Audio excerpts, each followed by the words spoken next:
To me, Greece is probably more a state of mind than it is geography. And if we can contribute to that, then it's going to feel really good.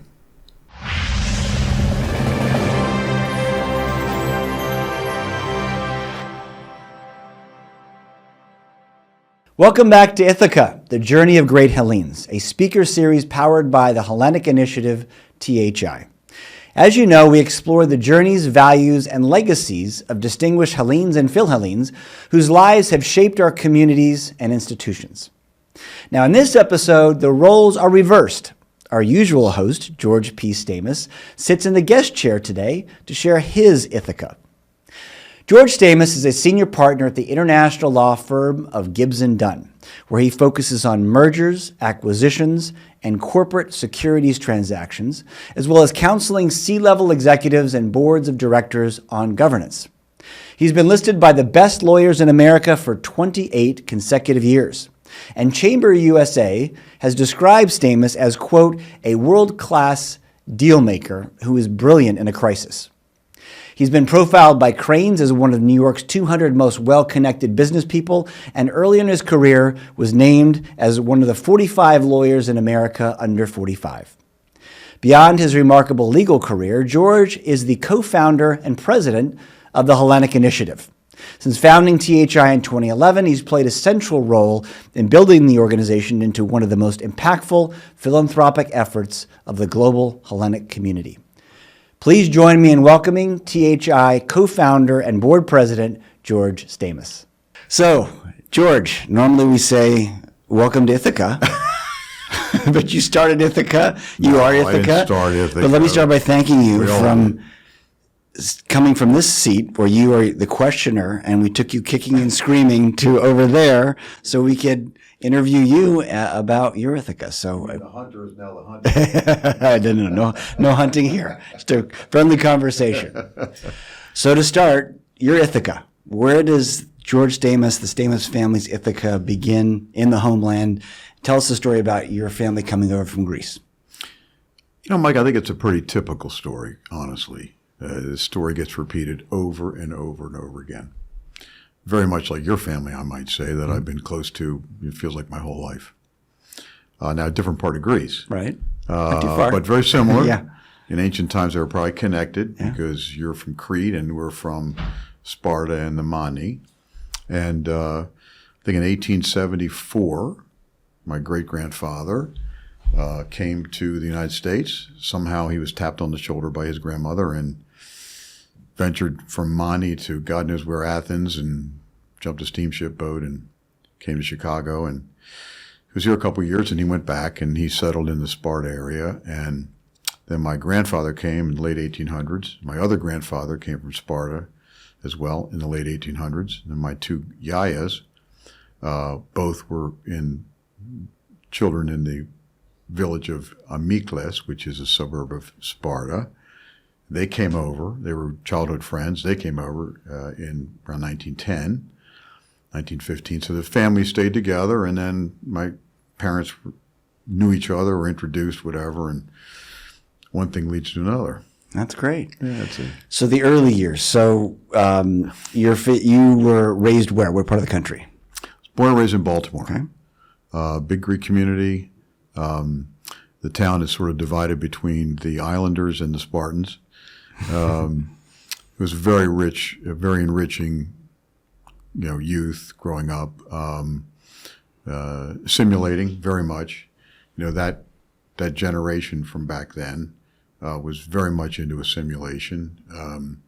My mother came home from school at 5 years old crying, and because she was speaking broken English, and my grandmother insisted from that day on only English was spoken in the household. Of course, my parents spoke Greek when they didn't want me to understand what they were talking about. So again, very typical stories, but very rich youth.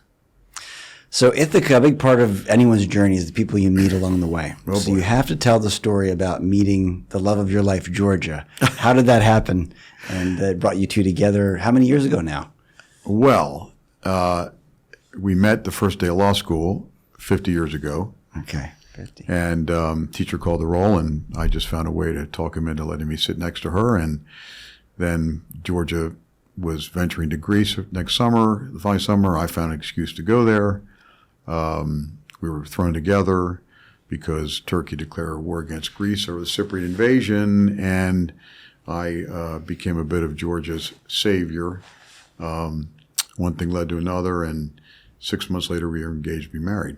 That's fantastic. Yeah, it's a great story. That's great. Thanks. So again, everybody has a story. That's our. Oh, it's a great love story. It's out of a movie. That's fantastic. Yeah. So the early years for George Stamas. So was there a person or event early on that really helped shape you in those early years? Was it a mentor? Was it a family member?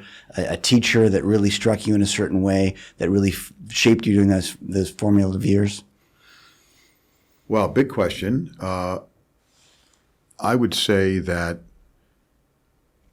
education was first and foremost the theme of the family. Mm-hmm. And that helped shape everything, really. My father was in the restaurant business, and well-known restaurant business, but he didn't really want us in the restaurant business. And so I became a lawyer, and my brother's a doctor, et cetera, and my sister's very accomplished. And so I think education, and we Greeks often wear that on our sleeve, but it had a lot of depth to it with my folks, and so I grew up just getting through the great books at home, and because that was part of the evening task, and so I'd say that more than anything else. My father was president of the church. That was sort of that side of the culture, mm-hmm. But like so many Greeks from then, the simulation was extremely important, and we began to realize how our culture, the Greek culture, and the Anglo-Saxon culture, the founding of America, all sort of blended together mm-hmm. around this wonderful set of themes. And I think that stuck with me. Yeah. Hard work, I'm sure, was one of them. You're one of the hardest working people I know. I can imagine that was grilled into you early on. Yeah, I'm running, but it's usually I'm running in place, Mike. I mean, I'm not sure what I'm getting accomplished, but thank you. From someone who is the hardest working man in show business, you. Thank you. So, if you look back over your, again, I'm going to get to THI in a second, but I really want to kind of unpack the George Stamas, the professional side, and in the intro we talk about how well accomplished you are as an attorney and a business person. But over all those experiences, are there one or two that really stand out that's either a remarkable accomplishment or, again, something, even if it was a disappointment, that kind of helped shape to where you are today? Boy, that's another long list. I'd say that mostly I was blessed by a series of mentors who, even to today, I can kind of remember some of their lessons. I mean, one of my first mentors, Bill Marbury of Piper and Marbury, and his lineage was Madison versus Marbury, and I mean it is as steeped in the Anglo-Saxon world as you can possibly imagine. And I was emerging as a sort of a young, I suppose, hot shots are wrong, whatever it is. I was making my way up the ladder, and he made me understand that leadership is taking less than you can give, than you can take. And leadership is allowing others to flourish. Mm-hmm. Now, some of that is kind of anti-Greek in a way. And I'm not so sure, I'm definitely sure I haven't lived up to it, but it definitely is, it does ring in my ears a lot. Another mentor, Stanley Sporkin, was essentially running the SEC, and he taught me to respect the capital markets as much as I do, and the relationship of the capital markets and democracy. It's really an inexorable, just inevitable connection of those different threads that make for America's greatness. Mm-hmm.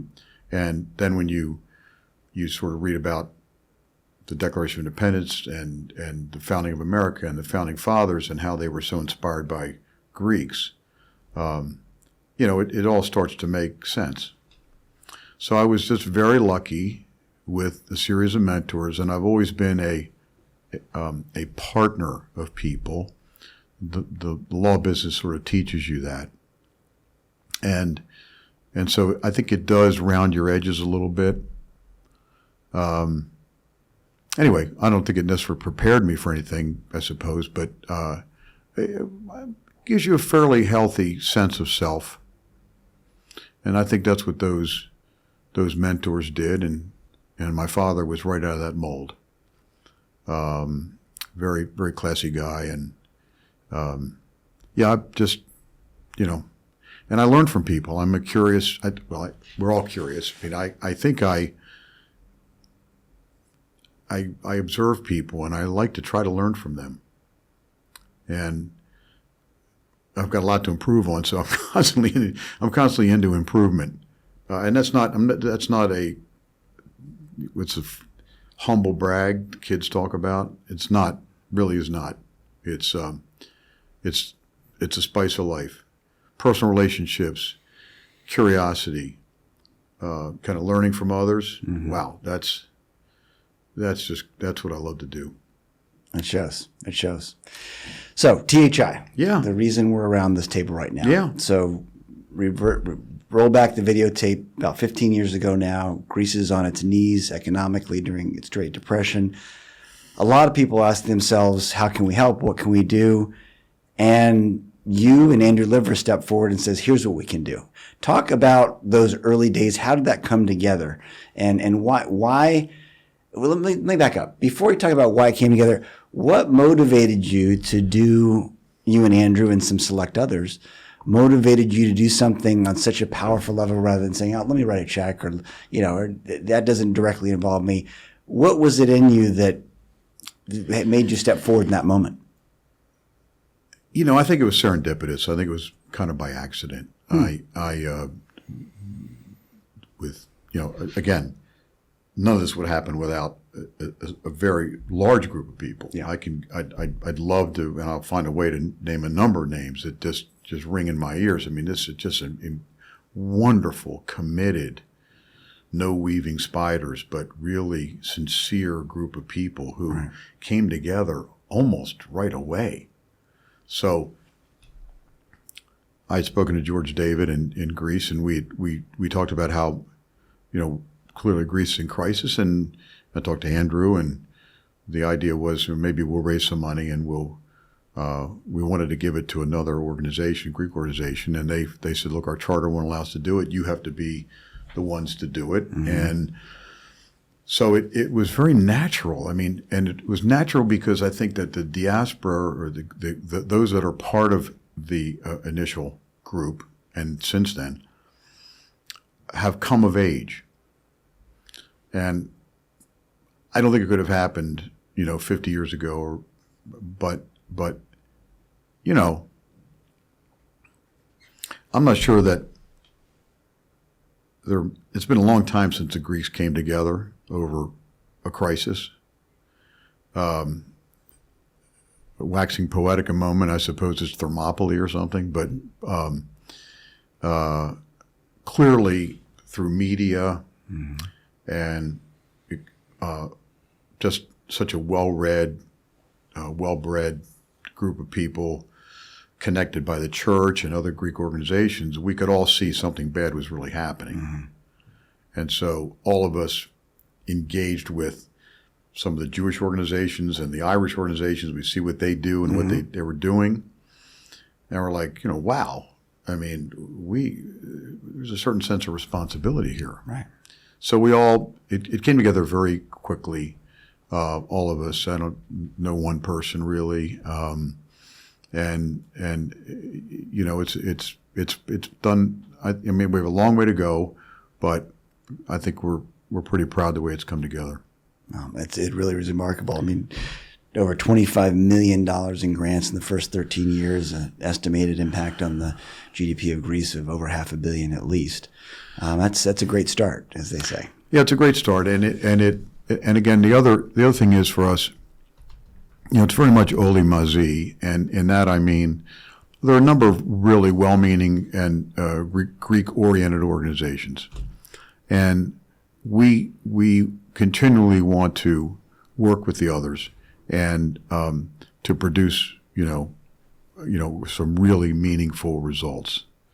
I was asked recently, actually at lunch, how do you measure success around THI? And I that question stumps me. I can talk about strengths, weaknesses, opportunities, threats, but how do you measure success?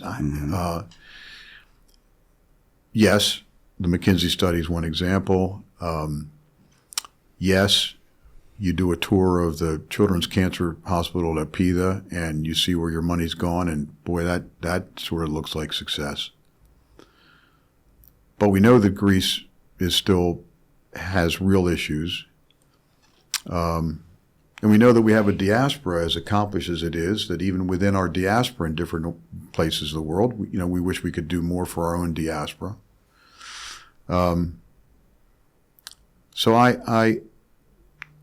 this journey, this ITHAKA, I think continues to be well worth it. And we haven't seen the one-eyed Cyclops yet. I haven't been strapped to the masthead. I'll let Andrew and Not others. yet. Sometimes in board meetings it feels like I have. You can say so, yeah. Or when Mike keeps me to task. So yeah, it's a very fulfilling journey. It's just really something, and I just sort of fell into it, honestly. You speak of the global diaspora. THI, when it started, did something that had never been done before, creating a trusted, transparent, impactful way to give to Greece. I would argue that 13 years in, we're doing something again that's never been done before, uniting the global diaspora to a force of collective good to invest in the future of Greece. Yeah. So you've been in the front row, had a front row seat over all these years of interacting and meeting the global diaspora.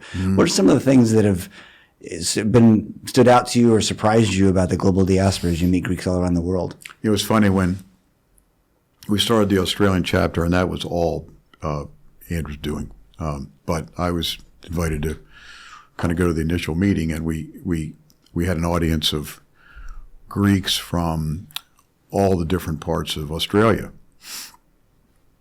And I could see that some of them were, shaking hands, sort of getting to know each other. There was a little bit of shyness, reluctance. Right? So I took the podium and I looked out at all of them and I said, I can see that tonight we have Greeks from Sydney, from Perth, from the far reaches of Australia.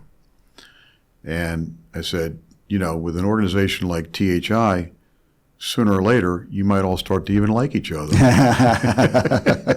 that got, I think got roaring laughter. I mean, to the point where I really knew I had hit something. Sure, we can be a force for good within the immediate two-dimensional needs of Greece. But there are some three-dimensional themes here. Mm-hmm. And I think that includes